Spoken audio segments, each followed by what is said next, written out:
Hello guys, hello. This is for Aries. Aries.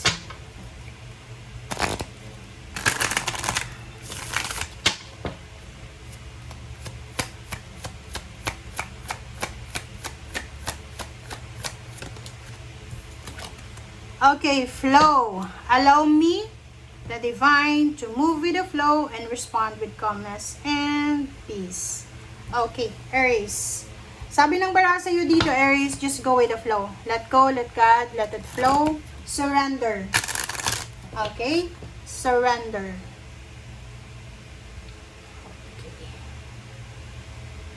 Let go, let God, let it flow.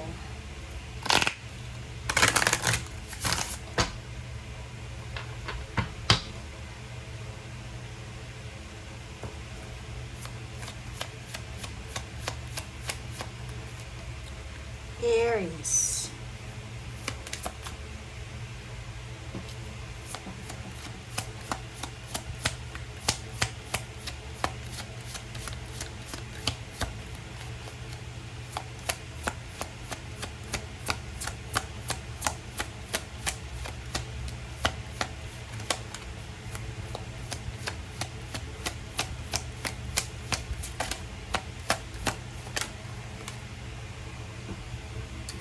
Okay, Liyama. Set clear boundaries and enforce them. So, yun.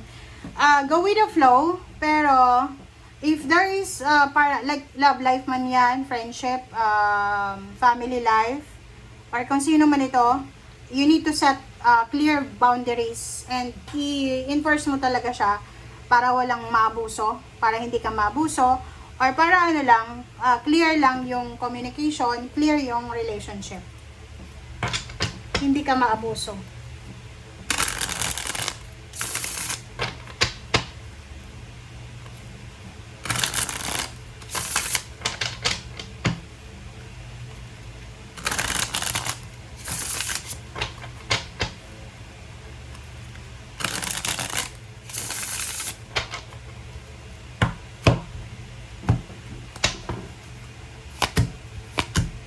Okay, Aries.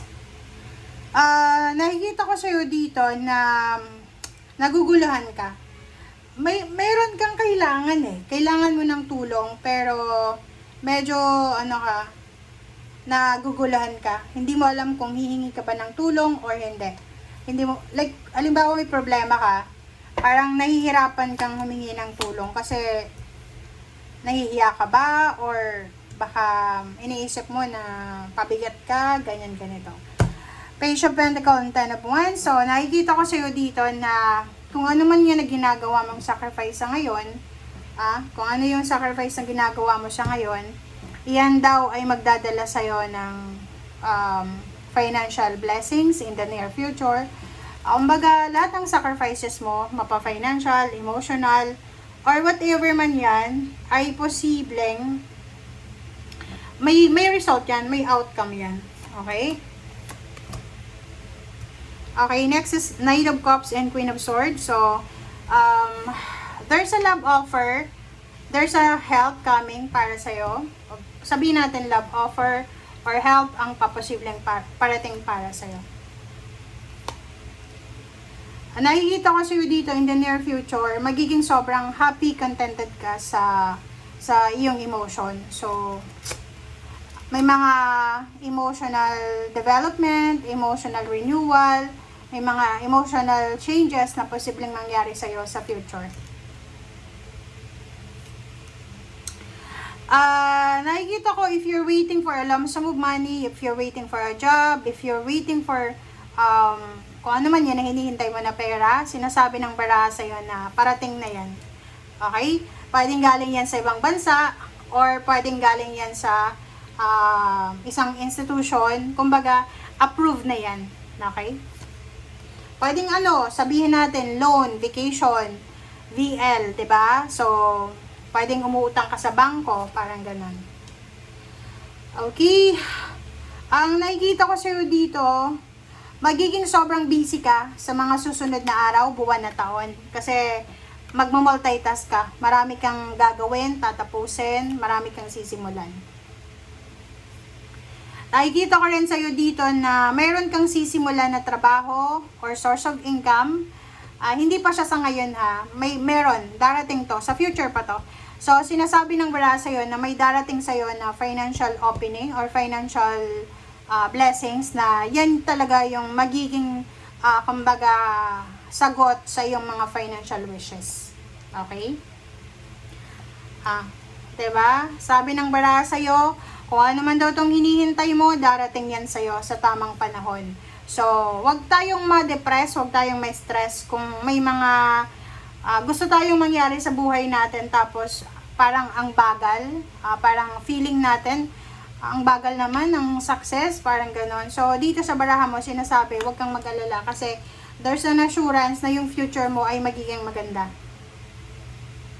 King of Swords and Queen of Cups. So, nakikita ko isang air signs, Gemini, Libra, and Aquarius, and water sign, Pisces, Scorpio, and Cancer.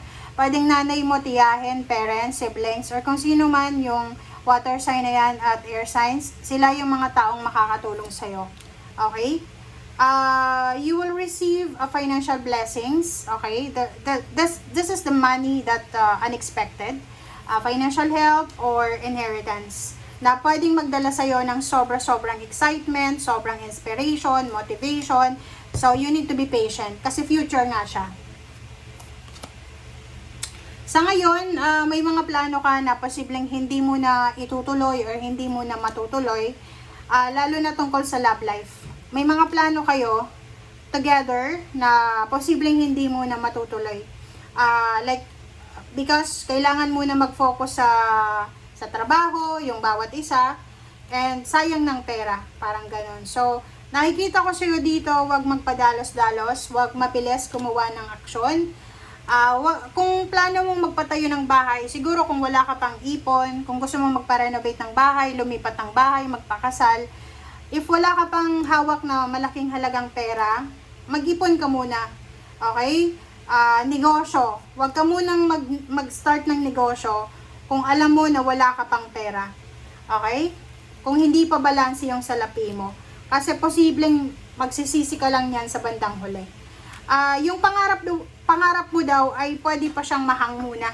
Kumbaga, hindi naman urgent yung pangarap mo na dapat ngayon mismo matupad na siya.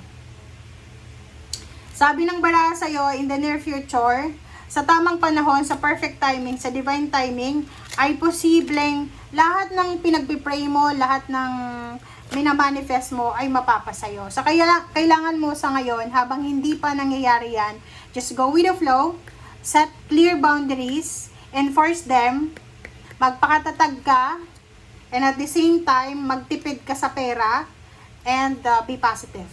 Okay? Thank you guys. Bye!